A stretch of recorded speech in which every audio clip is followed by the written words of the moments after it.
What's up, everybody?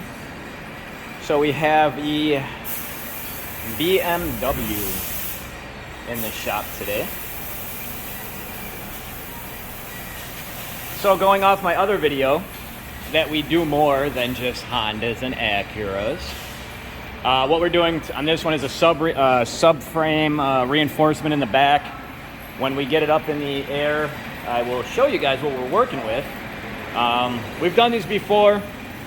Our techs here actually have BMW, so they're quite familiar with these chassis. This one is a drift car, and you're gonna hear some singing in the background because somebody's got headphones on and doesn't know I'm doing a video. This one though, it looks like someone tried to repair it on the driver's side as he's down there working. So when we get back up, we're gonna show you. The other one that we've done before, and it was actually a friend of this guy's. He had a whole back seat. This one, there is no. Oh, look at that! It focused on the. There you go. He has no back seat, so we don't have to take that out. So that's going to save us a little bit of time. But the one thing is, this one is a lot more rusted than the other one. So just jacking it on the lift, jacking it up on the lift, took some time. We had to take the trim off in the molding. Luckily, since I did say my techs have BMWs, they have a bunch of the clips. So we're gonna get that taken care of. But the issue was there was no safe spot to jack it up where the car wasn't kind of leaning, or we had to use some kind of adapters, and it was just kind of sketch. So safety is always first, not only for the cars, but also, of course, for our employees. So yeah, so this one is actually down on the ground, and that's why I have a video going right now, because when it goes up in the air, it's gonna be a little bit harder to see. I get a more of a shot on it. So subframe reinforcement stuff we're doing, and then rear caliper brackets, but not the e-brake stuff. That's what the customer informed us on. So I will come back here when this thing is up in the air, and I have some more content to show you besides just this. And I guess I could have moved this too, but they're working and I don't like to disturb that. So we have it up in the air, and as you can see, we have the rear subframe out. Now we're not supposed to do the bushings on this one, but I'm gonna contact the customer and see what he wants to do. We're gonna go ahead and drop the gas tank too, just to be on the safe side, since we're gonna be welding over there. On these jobs, we do cut the exhaust if there's not a flange, because getting the flanges off up here and not rusting or breaking bolts, yeah, not gonna happen. So we're gonna do a clamp over it. That way, if he ever has to take the exhaust off again, he can easily. We're gonna clean up these areas to weld it. Our main goal is to not only reinforce it, but when we're all done, to pretty much leave a job where you can't even tell it was ever done before. So we're gonna not only paint it, we use a seam sealer. We want people to pop the trunk or get under here. We don't want people to even notice that we are in here. So this side is a little bit more rough. So that's gonna be a little bit more involved. But it is what it is. So we're gonna try to position this gas tank and get it down and not spill gas on ourselves. So we're inside the car now, and you can see someone, I don't know what somebody was doing, but we're gonna clean this up. Normally when we get to the top, we cut a little bit of a rectangle piece, which we're gonna show you on this side, because this side's not messed with at all, but we're gonna clean that up a little bit better for him. And yeah, so that's what we're working with. He said that he has 2 new bushes that he's gonna bring us, so we're gonna have to remove those, and we'll get that process going and go from there. So we have the new bushings in the back.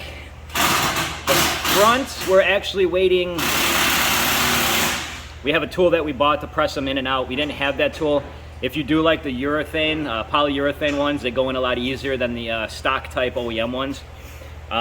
we're lining up. He wants us to do the caliper, so he has the dual caliper. The issue more so, and my tech's gonna grab the light. The issue more so is, do you see that gap? Well, that gap's a big safety concern because, yes, we can fill it in, but it's gonna ruin the strength of everything. And I don't think we're gonna actually do it, and I'm gonna talk to the customer. We've actually seen people that have done it, and the caliper actually would fly off as they were trying to drift, and we've seen one that actually like went through a rim. So our number one concern here is always safety. And you know, I think they make a better kit than this that would fit better, might be a little bit more money, but when it comes to safety, you know, that's just, it is what it is in that aspect. You know, he might go to another shop and they might weld it on for him, that's fine. They might not care about the liability, but that's not how I run my shop. So besides that, the fronts are done. We have them all sealed up. We have them all painted. That side as well. The inside, when it gets down, I'll show you guys. We're still working with this one, which is, this one's gonna be the problem child. You see what we have to work with. We have our, this is the paint that we spray on before welding. It's just another barrier protection. Other stuff we're gonna note is his brake lines. Something that he's gonna wanna take care of like ASAP. When we lower the car, you can see this one's already done and seam sealed as well. When we lower the car, I'll show you more so inside what we have going on and working with.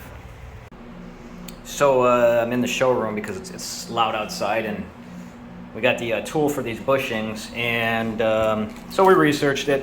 Of course, you can get this on a tool truck, but you're pretty much paying for the same tool, but you're paying double or triple the price with a different name on it. We have a really good press here, but for us to press these bushings in, take it apart, put it in the press, it's not going to be fun. It's going to be a lot of money because time is money. So we're hoping this actually will work. Now, I do encourage people to buy from the tool truck when you can, and if they have a warranty on something. I do buy parts from the tool truck all the time because they show up every week. So if I break a ratchet or if I break a socket, all that stuff is under warranty and I can get it replaced. In this case, we're not going to be doing this job too many times. This will probably sit in my toolbox and we'll probably use it maybe, well, depending on how many more jobs we have like this. But it's one of these tools that, you know, kind of will collect dust in a sense. So if we use it, I don't even know if we're going to use it on this job, honestly. My guy was trying to use it without it. I don't know. We'll see. If we do use it, I'll give you guys some feedback. So we have the car up in the air for one last time. There's a couple things that I missed because I was not around, and I will, my tech sent me a video of him pressing in the bushings, and it seemed like the tool was pretty decent. One of them put in more of a fight than the other, but you know, it is what it is. You can see up there where we welded, we painted it, we seam sealed it. Should not rust again. This one, you saw what we were working with beforehand, so we have to do the best that we can on something like that. This one, you know, if I didn't have a light, or you're just looking underneath the car and you didn't know what you're looking for, it's kind of hard to see. That's just a little bit of the seam sealer stuff.